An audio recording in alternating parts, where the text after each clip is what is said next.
हैं। कितने का चलान है? चलान 1030 का।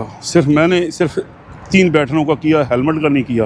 हेलमेट का नहीं, जिसका लाइसेंस का नहीं किया, लाइसेंस का है नहीं किया। हाँ 1000 रुपया चलान है मोटरसाइकिल का। अभी 1000 की आज ये जायज़ कैश इसी पैसे में जमा करा।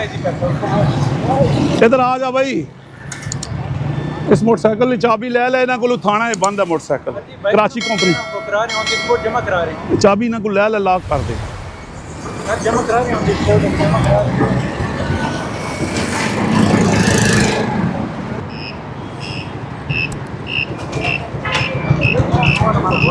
अस्सलाम वालेकुम, क्या हाल है जनाब? खैरियत है? आपने हेलमेट नहीं पहना? साइकिल ही आज लिया है, तो आज लिया? ये फाइल बड़ी है ये नहीं, वो नंबर तो आपका लगा हुआ है। नंबर वो बंदे से लिया ना। बंदे से लिया तो हेलमेट भी साथ लेना चाहिए। ड्राइविंग लाइसेंस है आपके पास? दिखा दे, दिखा दे ड्राइविंग लाइसेंस। इसकी बुक दिखा दे। इसकी बुक